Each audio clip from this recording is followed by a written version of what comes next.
All right. Happy engineer. Welcome back. It is going to be a little bit nerdy today. We're going to geek out because I've got the QA guy, Philadelphia's finest, Jay, in the house. Jay, welcome to the Happy Engineer podcast, man. Glad you're here.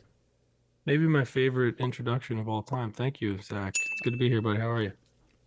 Dude, I'm super good. And of course, here on the Happy Engineer podcast, we get a lot of folks who come from technical backgrounds, but I just feel a sense that today's chat could scratch all the right itches of the nerd in me, but also the entrepreneur and business minded person in me and the amazing Happy Engineer audience out there. So I'm pumped. But maybe if you're willing, set the stage for us. You mentioned it even before we hit record.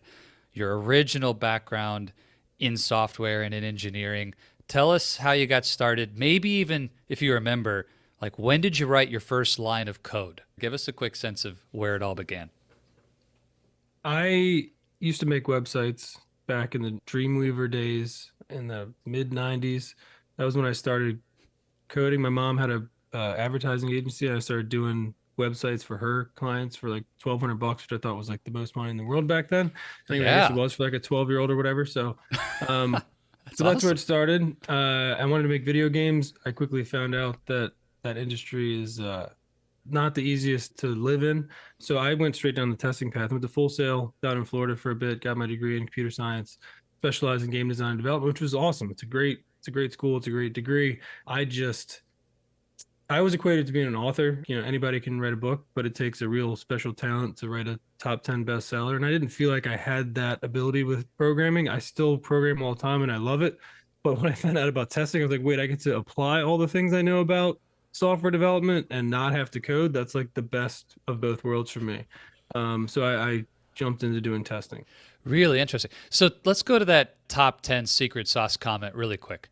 And I Sure. think this is interesting because a lot of engineers have a big dream to, whether work on a certain type of product or go into a specific corner of industry and change the world. Right now AI is a big deal, but whatever it may be.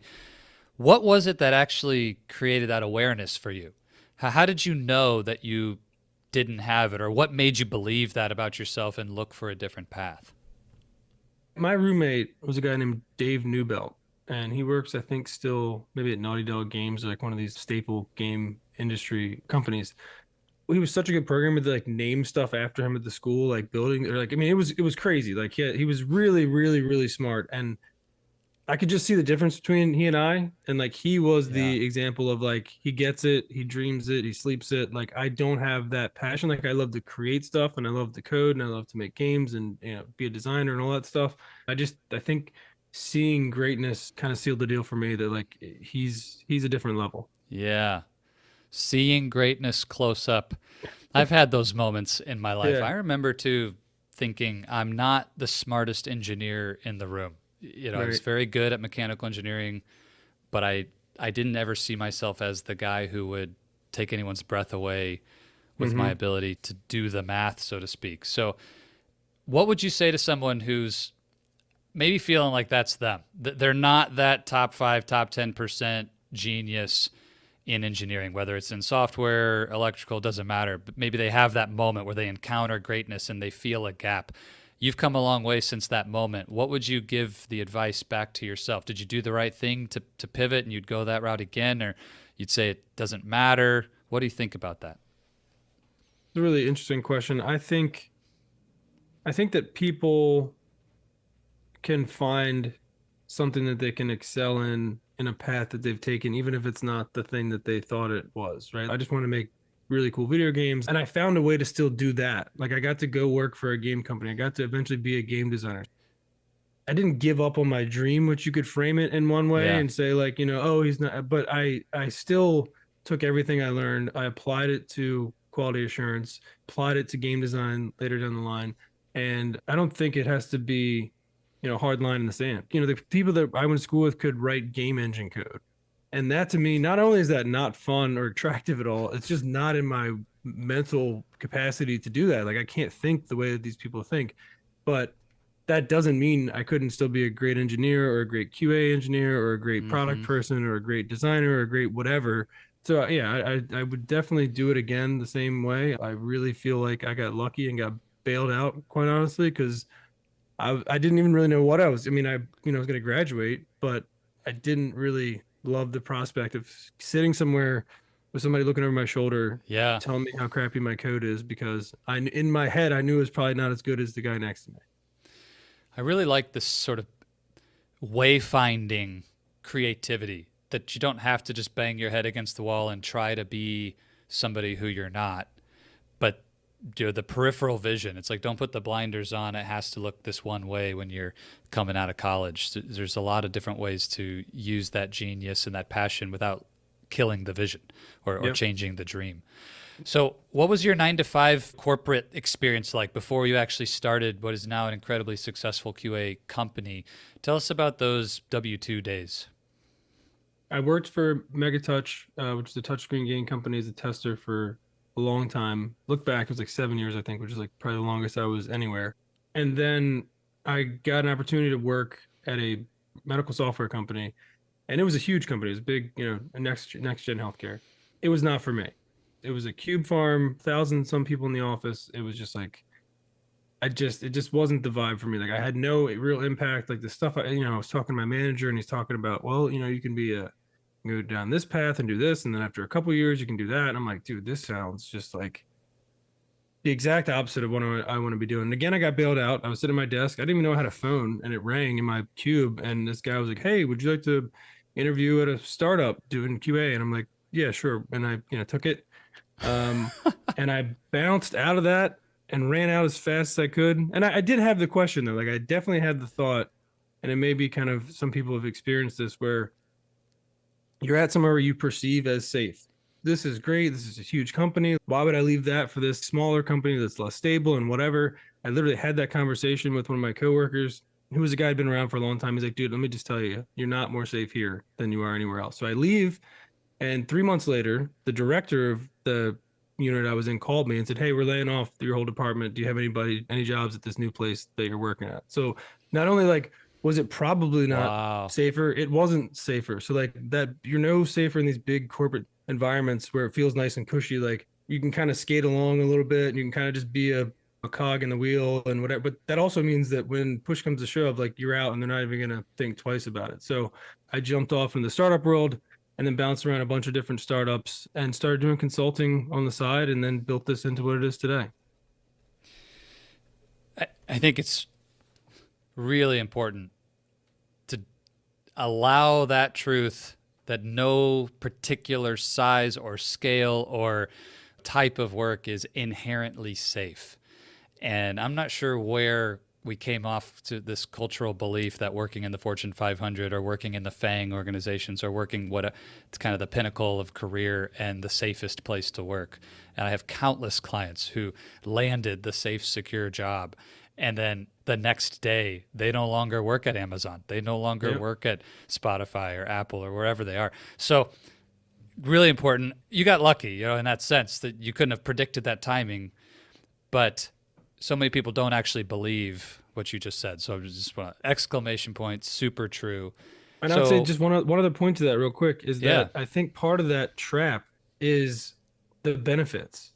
I got really good, like if you really like look at what the hell is going on with insurance and like how much it costs, the amount of money you could make somewhere else may easily offset whatever changes are in benefits. Like people don't want to go in business for themselves because, oh my God, like I can't get the medical insurance. It's like, dude, that's such a old school mentality, and it drives me crazy because I see a lot of people that stay places because of the benefits, and they're not as great as you think they are, and you could pay for them yourself and still make money somewhere else if you had to. So I just wanted to point out that like that 401k slash health care thing that people, I think that's part of why people stay in that nice warm little cocoon of the corporate world.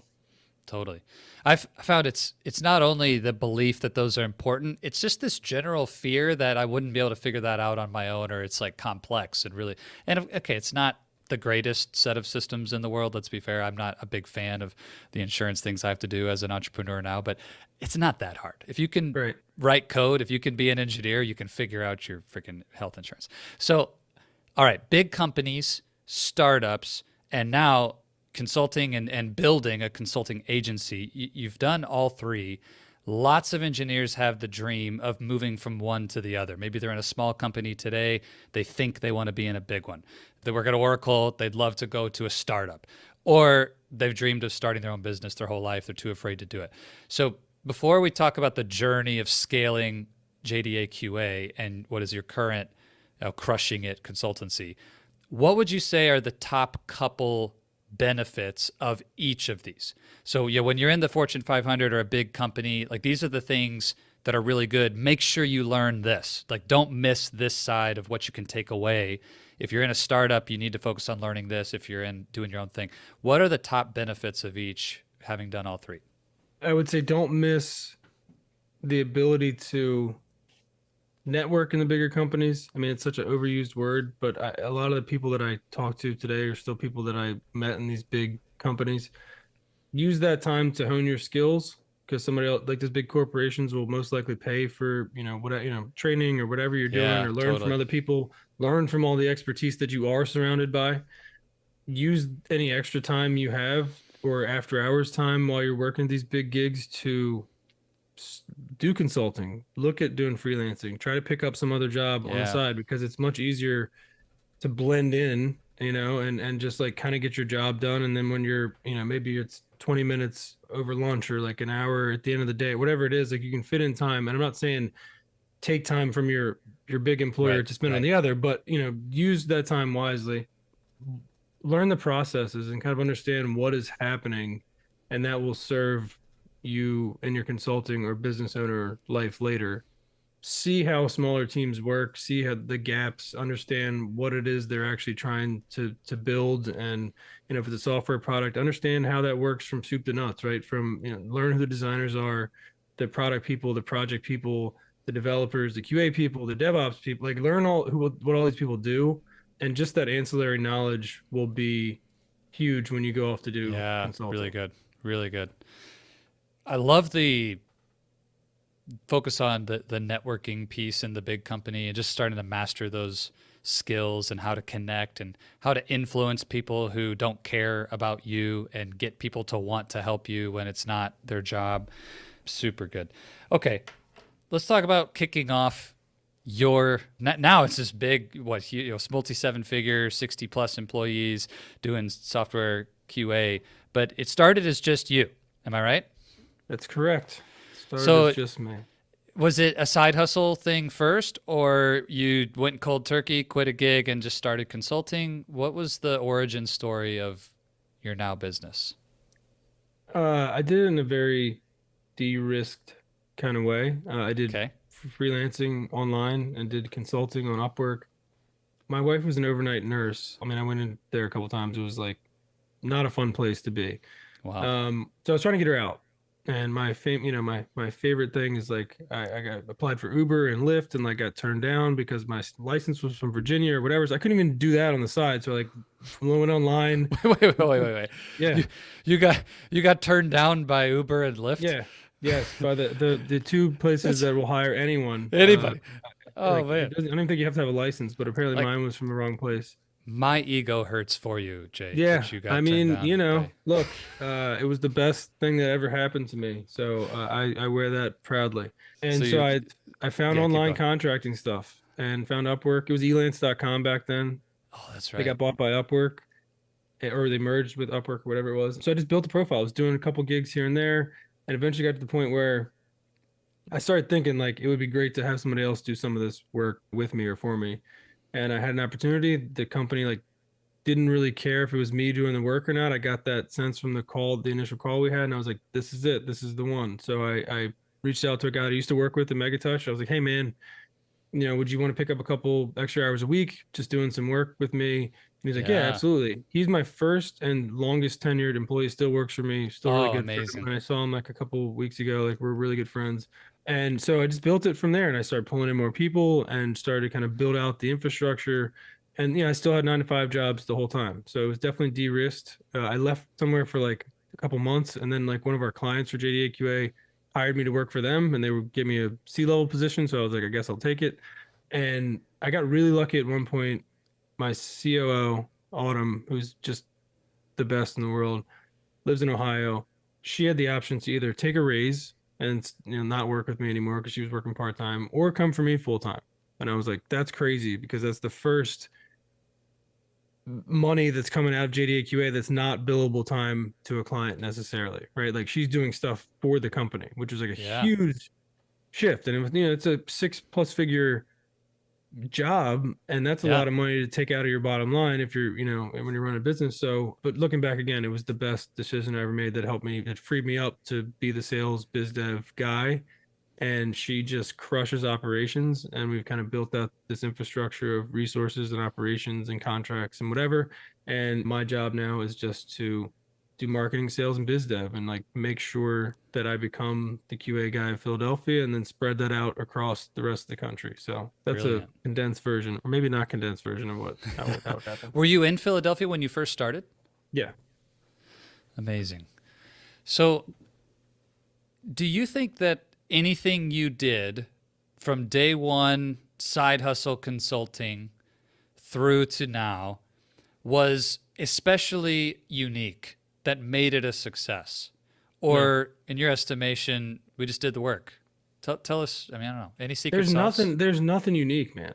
That's the crazy part to me. Is like, I don't understand how everybody is not doing it. And I do understand now. I didn't understand for a long time, but then I realized like certain people just like to do certain things, which is like later on in your business journey, I think you realize like, oh, the person who's really good at this should probably do this, and I shouldn't keep trying to make Yeah, them do this. But in like the most generic of industries, right, like software testing, you need to be smart, and you need to have critical thinking skills, and you need to have some technical sure. background, but you don't need to have a 8-year degree to be a QA engineer. So I picked a space that was pretty, I'm not gonna say easy to get into, but pretty flexible as far as Sure, your sure. requirements. I think anybody could do it. And I consider myself a consulting evangelist. Like, I'm not a business coach, but that is one thing that I like to tell people who haven't started their business is like, for the love of God, please, if you have expertise in something, somebody will probably pay you to do that in consulting. End of Yep. the story, right? I mean, just try it. Like, reach out and try it. So, no, nothing I did is like super unique or super like special. It's just, I don't know. I never really thought it was going to end any other way than me running this business once I got it started. And once you have somebody, once you pay somebody less money than the client is paying you, and the margin in between is what goes into the business account. Once that happens one time, Yeah, I yeah. mean, if you don't It all get unlocks. if you don't get hooked or like get that adrenaline boost when that happens, then maybe running a business isn't for you.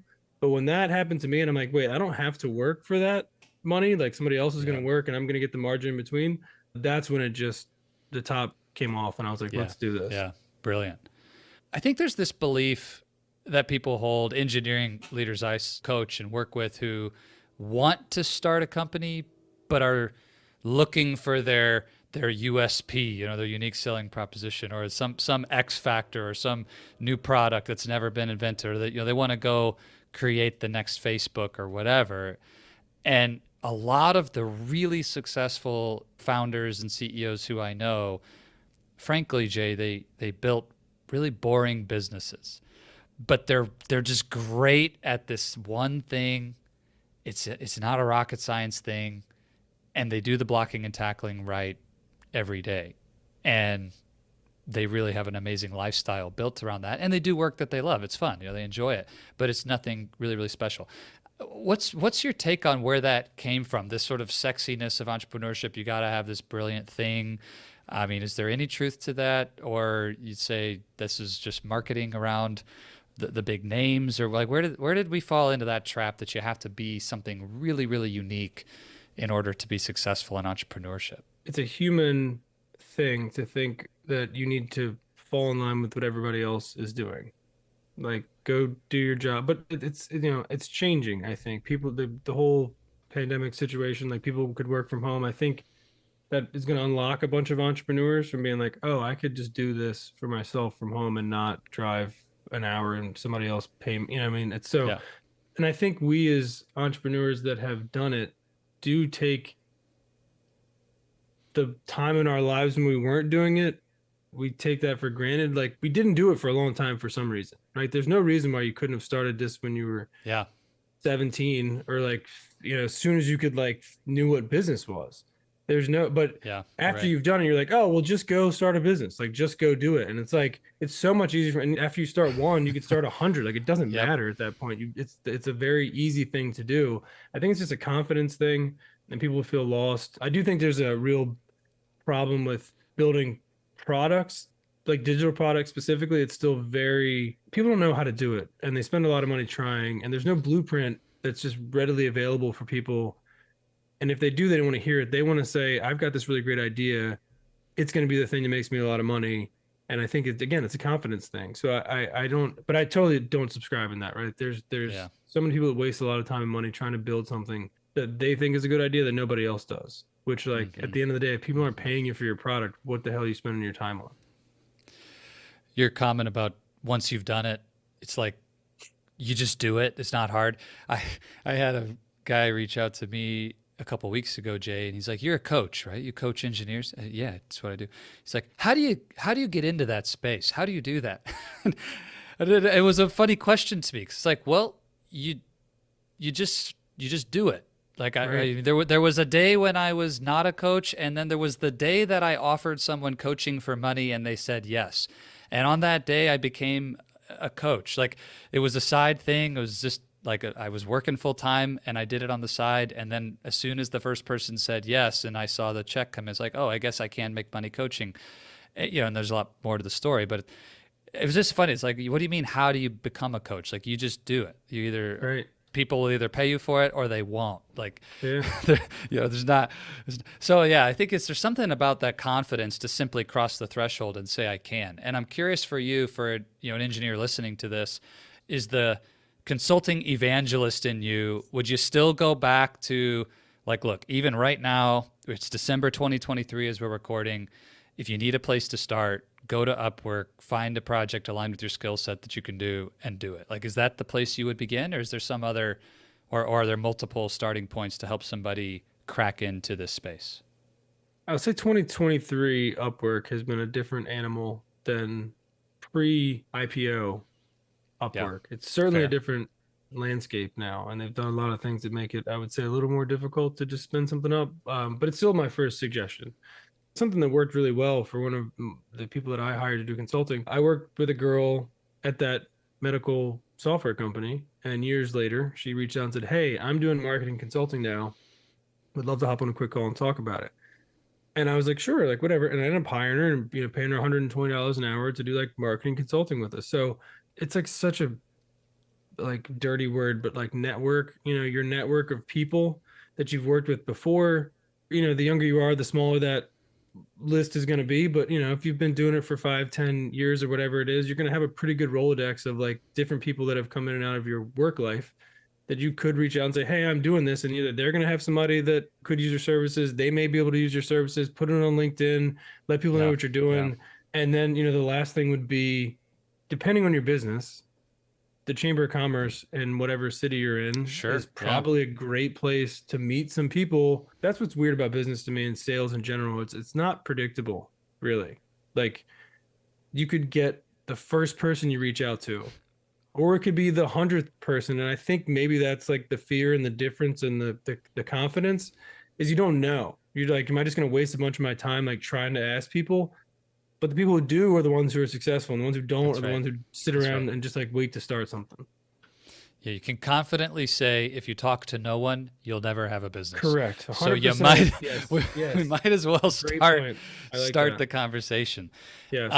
I really like that. And okay, look, there's something else unique about JDA QA that I love. Of course, you can serve anyone anywhere with the work that you do. It is internet based in a sense, and yet you've chosen to really become Philadelphia's go-to guy. You're the QA guy in that region. And I'm curious what your strategy or what the thinking is about still taking a geographic focus play in a business model that has no geography. Is it just personal passion about the city? Is there something that you found is really effective in the business itself? Why Philadelphia's QA guy? I do love the city. I think it's a great city. I think it's a bad rap, but I think it's a great city. Somebody said own your backyard one time to me, and that made a lot of sense. There is a hometown discount when you are a business owner trying to get business from someone else. Point blank, you have an advantage over somebody who's in New York or in Yeah. California or somewhere else, or I mean, definitely from offshore. You have an edge. You can meet them in person, number one. You can connect with them on LinkedIn and they see that you're in the same area and Yep. region as them, which is a huge thing that I don't think people really give enough credit to. Like just seeing that you're from the same area. Yep. Um, and you have a really good chance and a really good opportunity to leverage any of those existing relationships into the next one by saying, we work with so and so. And if that person has heard of so and so, or have heard of a company and you want to work with the best companies in the region, they're going to go, oh, well, if he's using it, then Yeah. absolutely, I'll give you a call. So it's like the hometown discount. It's like having people that are in your area and your network that you do business with that would be happy to you don't even have to give you a referral. You could just tell people that you're working with these companies. And now we have, 5 or 6 in Philadelphia we work with that a lot of people know of. The chances of somebody saying, hey, did you talk to Jay about your QA issues? Like if the answer to that should be yes. And if it's not, you're missing out business. I think people have this like grand dream of like, oh my God, I'm gonna go do B2B stuff everywhere. But like there's more than enough business in Philadelphia for us to do 10 million a Yeah. year in Yeah, revenue just exactly. based off of like the companies that we have like a super niche industry. So like I mean, I can't imagine the target size for some of the companies that they go after right in their backyard, and it helps you focus. That's the Yeah. last thing I think. Like Yeah. you can very easily just grow this pipeline of like loosely qualified leads to this giant bucket that you can never attack. But if you keep filtering that down to a point where it's like, okay, I have 20 people on my list. My whole goal is to go to where these people are, talk to them, introduce myself, make relationships with them. Even if they don't need me now, they will come back to me Yeah. when they Sooner or have a later. QA need, which has happened time and time again. And that's the formula for us. Owning your backyard, picking the area you're in, and stop thinking that you don't have enough business or like, I mean, unless you have some super weird, Yeah. very I specific really thing where you like have one this. place. Really, really Yeah. like this, especially in this digital world we live in. And COVID made it really bad where we all stayed home and kind of got used to interacting through video chat. And it's great. But I have this set of principles that I'm extrapolating on more and more. And one day I think there's a book to be written around this, Jay, but I describe it as living in an analog way in a digital world. How do you blend the two ways of being? And I think what you're doing is a really powerful example of that. It's like, of course, I could do it all online. I never see anybody. But when you have that human touch, and to your point, they just see that you're in the same city, you all already get that. I like that hometown discount concept. That's really, really excellent. All right, Jay, maybe someone's saying, I don't want to start a business. This isn't for me.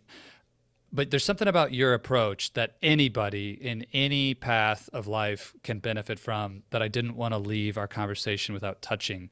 You call it your 5 for 5. And first, I'm wondering, how long has this been a part of your lifestyle? And if you're open to it, I know this is part of Jay's mojo. This is how you get it done. But tell us, what is the 5 for 5, and how could we apply that in our own world?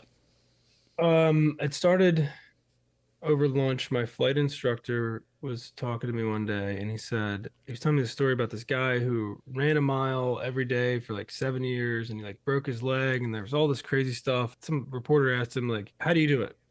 How do you run a mile every day regardless of what's going on? And he said, every morning I just put my feet on the floor.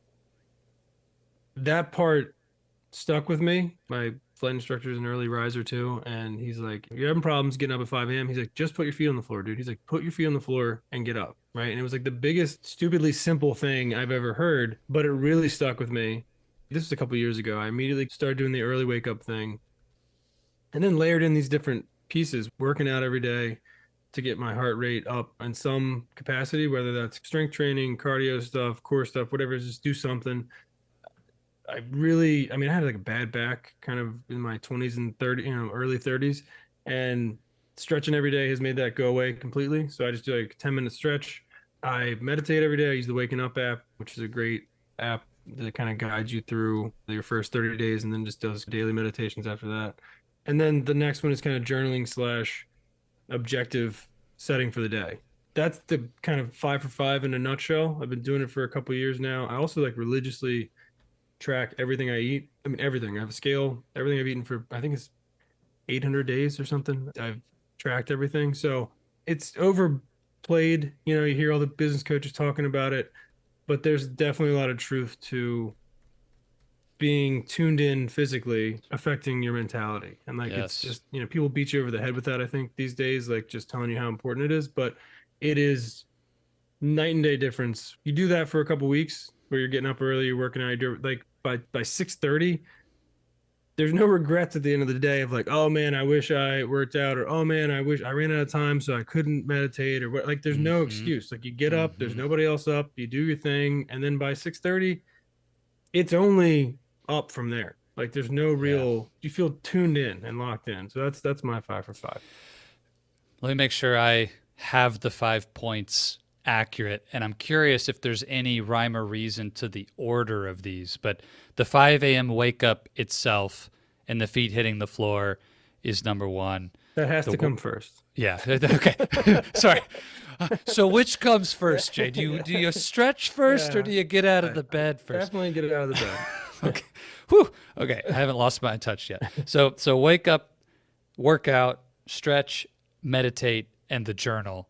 Those are Yep. the 5 components. So aside from the feet have to hit the floor first, have you Yep. had any experimentation with the order of operations for the other four? And does it matter? Anything that you've learned there? I'll say I have experimented with it a little bit, but for the most part, it's the same. The workout is kind of the wake up. So, you know, after obviously to get out of bed, wake up, get Yeah. moving. Stretch just kind of naturally comes after being active like that, kind of cooling down a little bit. Meditation again, it's a peak. You know, you kind of peak your everything at, you know, workout, super intense, come back down, stretch, meditate. And then once I'm done meditating, I'm kind of like back to baseline where I can kind of think about the day.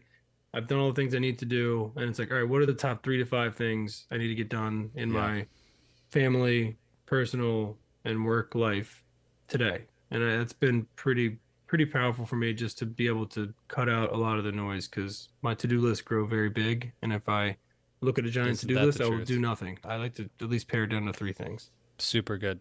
How much total time do you invest on average into the 5 by 5? Like an hour to an hour and a half, Hour and a half. including the shower. Like when I'm like, if I'm downstairs dressed, ready to go by 6:30, and I've been up at 5, you know, give or take, you know, an hour, hour and a That's half that's to really get it good. done.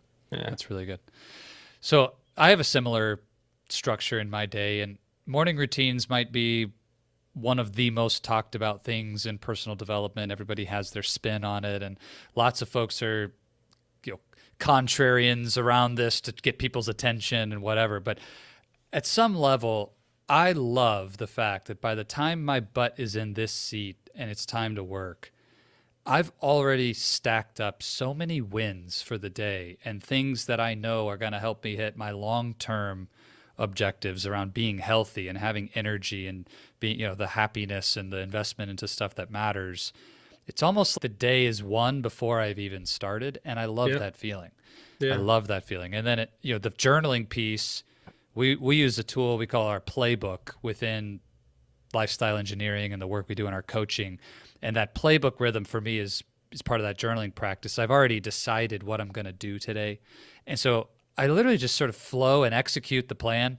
You know, some days an emergency happens or things change, you got to adapt. But a Right. lot of days from the moment I sit down in the chair till I go home, it's just fun. I just do the things I set out to do, and it makes it so much easier. So I highly encourage people, whether it's stealing from Jay, your approach, or finding something that works for them, Yeah. having a structured start.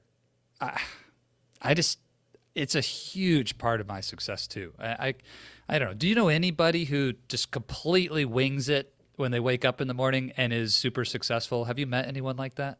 I would assume there are that group of people.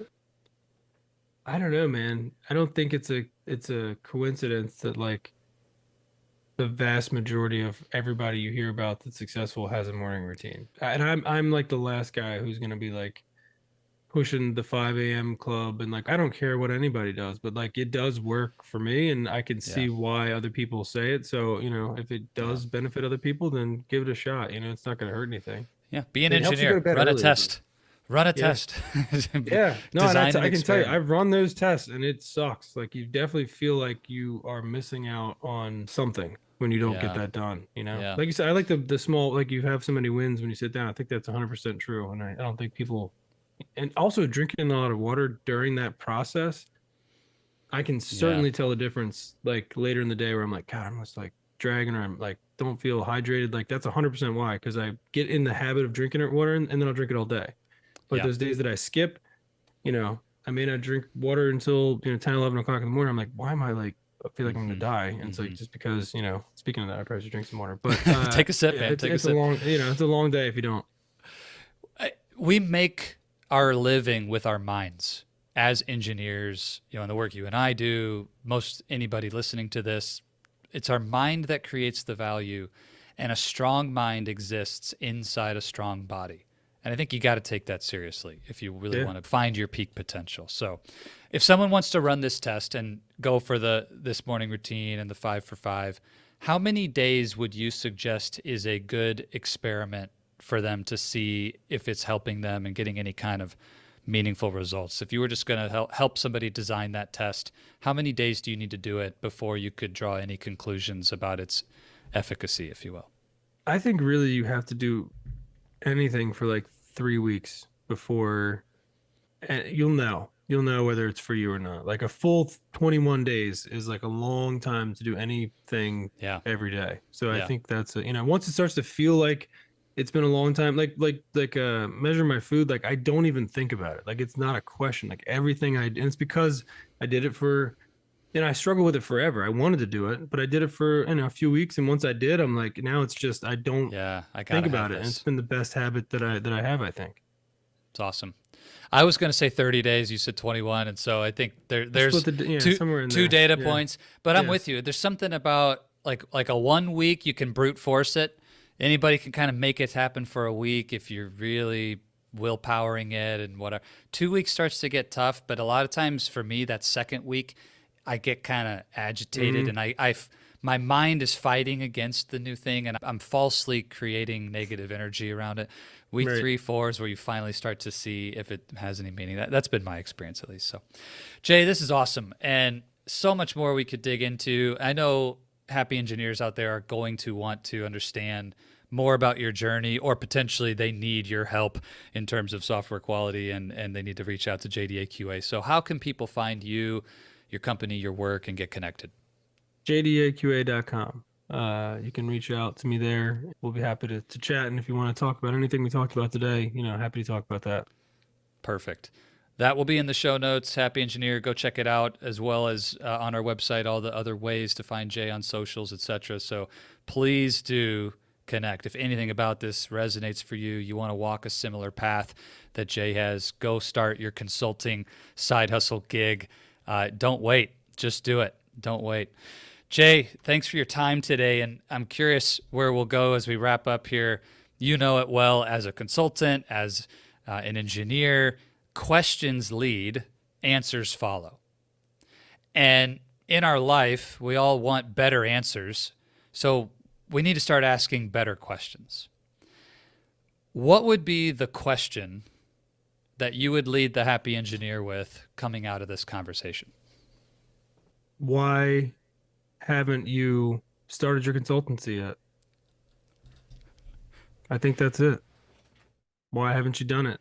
And then that will give you a list of answers that you can honestly assess and see if they're just excuses or if they're legitimate reasons or whatever. But just why haven't you started yet? I mean, I like to see people be business owners. It's a fun time. You got to take advantage of now, and you can wait forever if you want to. But why are you waiting, man? Why haven't you started your consultancy yet? Jay, thanks again for the time, man. This has been super fun. We'll have to do it again in the future. Absolutely. Thanks for having me on, Zach. Appreciate it, buddy.